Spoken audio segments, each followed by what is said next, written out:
Buenas tardes.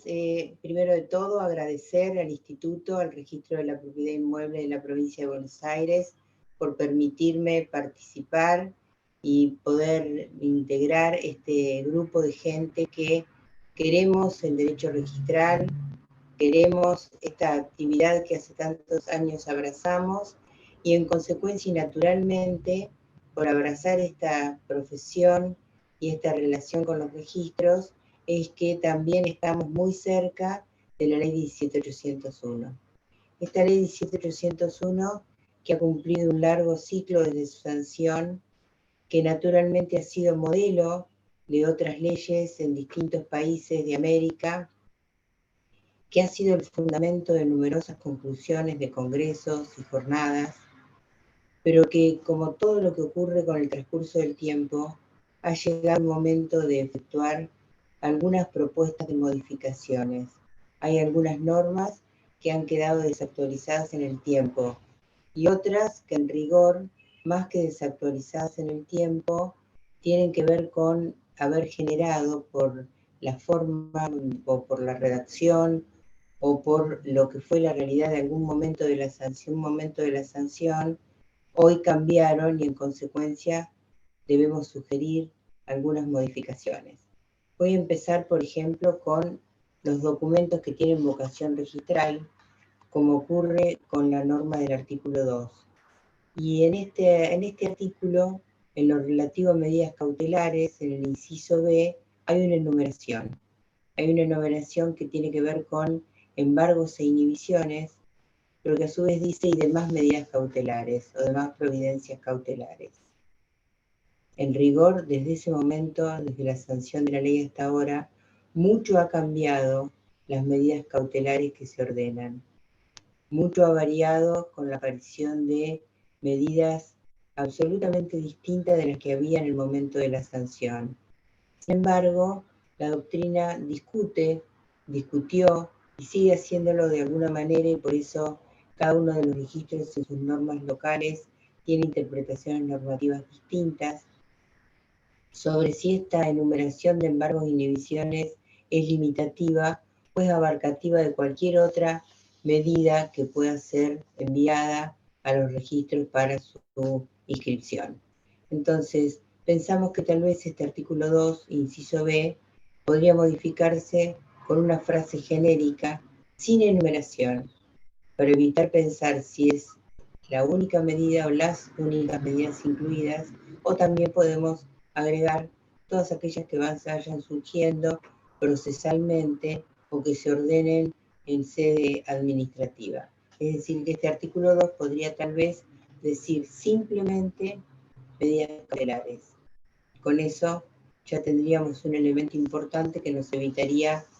las discusiones doctrinarias o las interpretaciones variadas.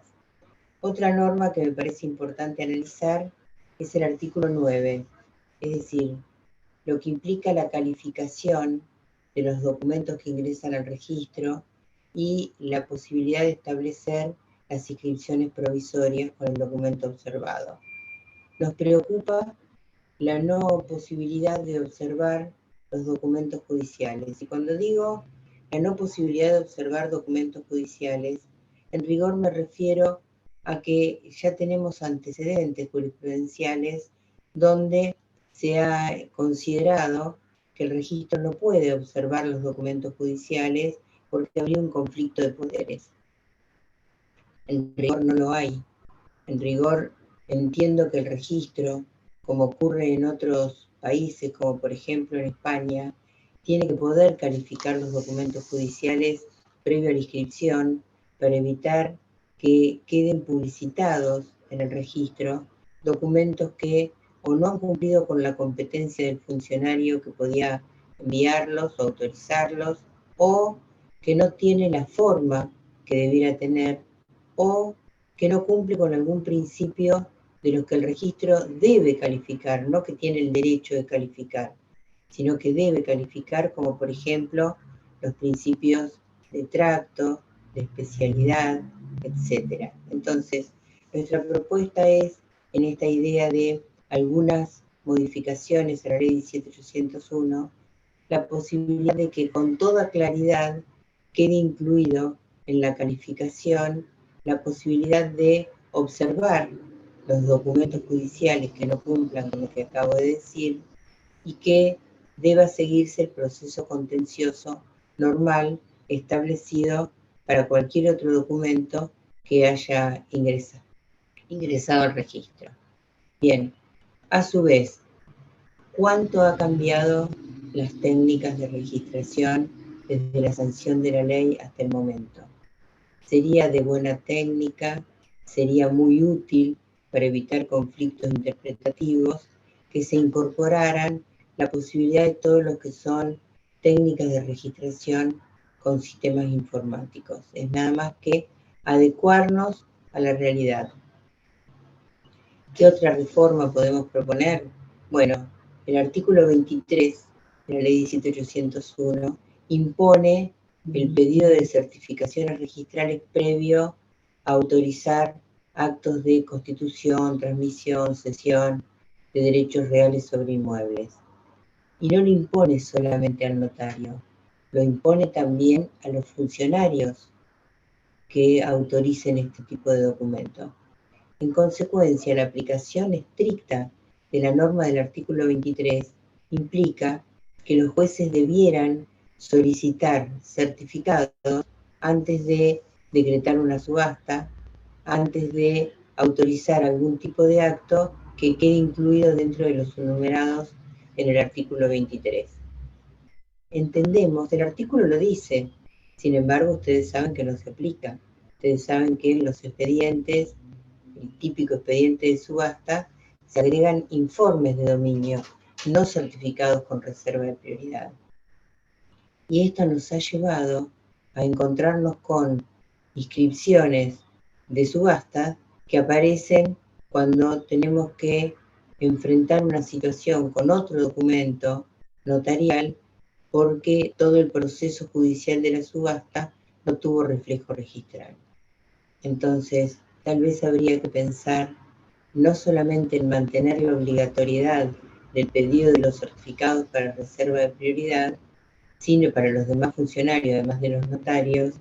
sino que probablemente habría que elaborar plazos distintos de vigencia de esos certificados, teniendo en cuenta lo que son los plazos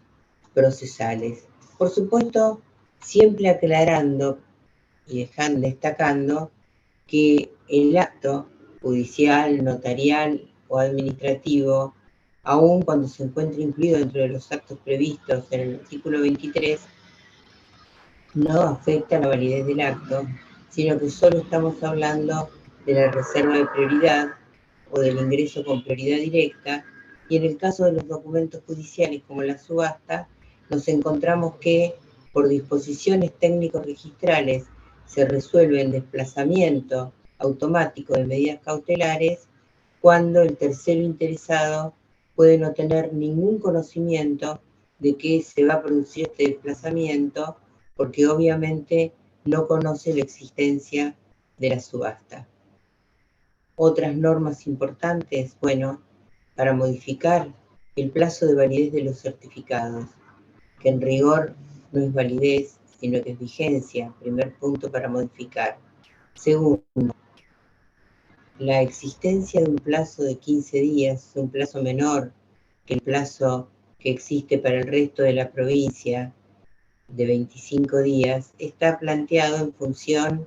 de la distancia, en función del tiempo que implicaba que el certificado informado llegara a la escribanía o al funcionario que iba a autorizar el acto. Hoy, con certificados expedidos vía web, no hay ninguna razón de ser para que la ciudad cabecera donde se encuentra el registro tenga un plazo menor que el resto de los certificados. En esta misma norma me he planteado que las interpretaciones que cada registro hace sobre el momento a partir del cual se cuenta el plazo de vigencia, si se interpreta en la norma textualmente, es en realidad no el plazo de la presentación,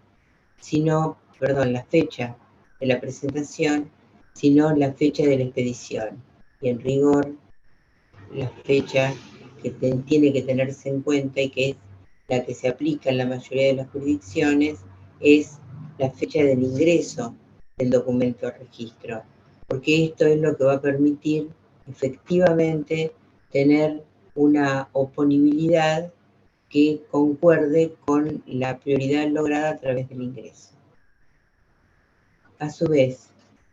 planteándome medidas cautelares, pienso que ha llegado el momento de seriamente pensar en un proyecto que cree un registro nacional de inhibiciones. Estas medidas cautelares tan importantes que suelen anotarse en distintos registros y obviamente en distintas provincias, se anotan localmente y por lo tanto un proceso concursal, una quiebra, una situación de declaración de incapacidad o capacidad restringida, publicita la medida cautelar en una sola jurisdicción local, en un solo registro que puede ser el de inmueble y a lo mejor dejar bienes en el de automotores o en el de buques o en otros registros donde no consta. Tal vez habría que aplicar un criterio similar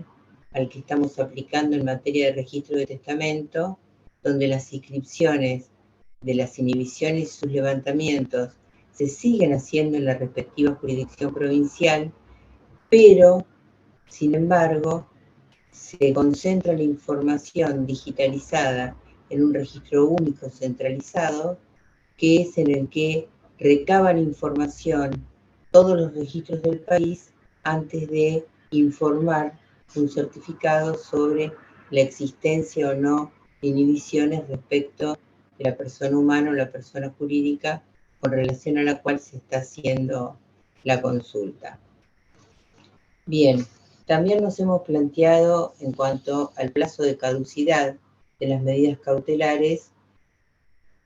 si estas aplican absolutamente a todas las medidas cautelares. También aquí, cada uno de los registros tiene una posición que ha tomado a través de disposiciones técnico-registrales, de normas internas, pero en todos los casos el plazo de 5 años no tiene el mismo criterio interpretativo. Y en algunos casos tenemos o nos enfrentamos con interpretaciones doctrinarias, como ocurre con la anotación de litis en el caso de los juicios de prescripción adquisitiva, donde el Código de Fondo establece la obligatoriedad de que, iniciado el proceso,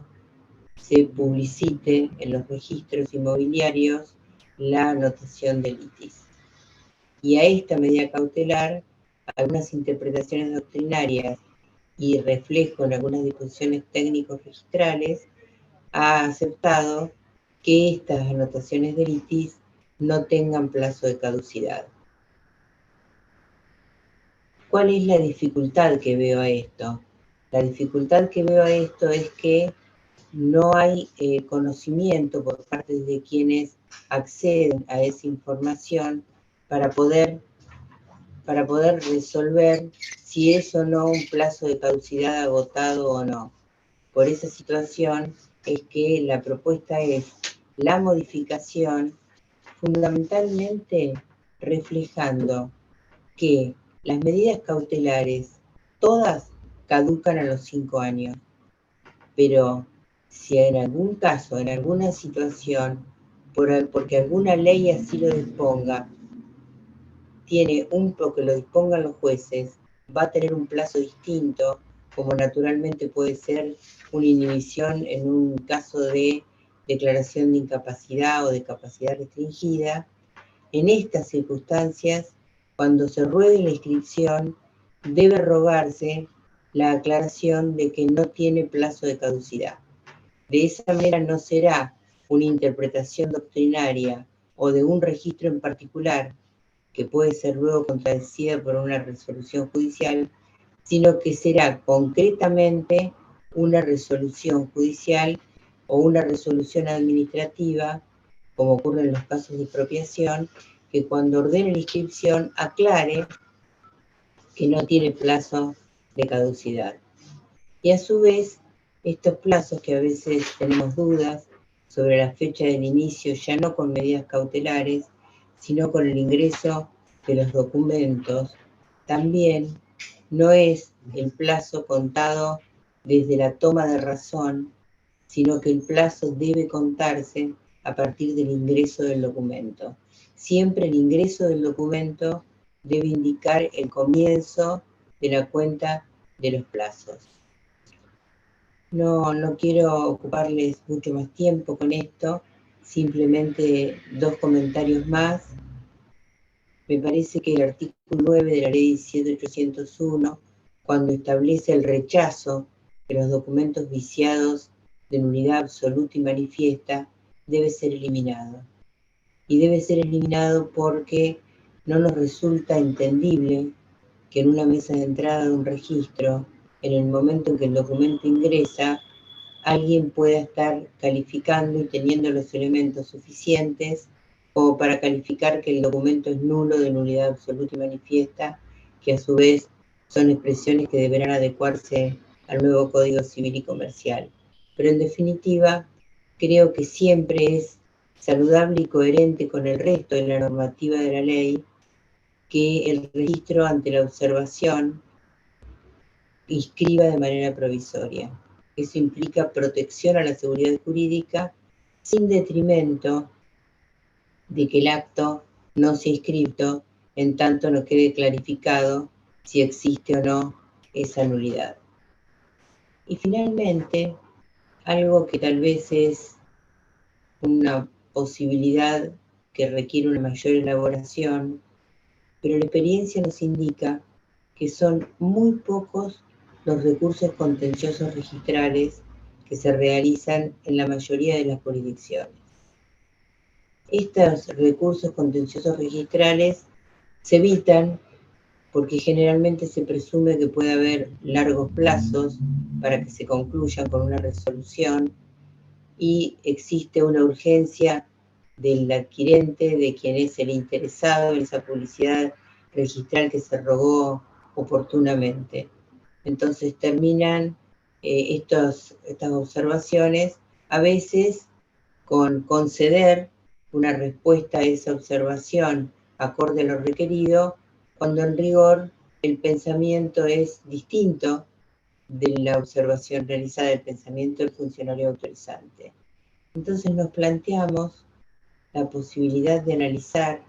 seriamente una normativa que genere lo que en España se llaman recursos abstractos y que permiten que a través de un organismo especializado en derecho registral u organismos locales especializados en derecho registral traten los temas que se pongan a su consideración y emitan un dictamen que sea doctrina obligatoria para todos los registros que queden involucrados dentro de la competencia de estos organismos.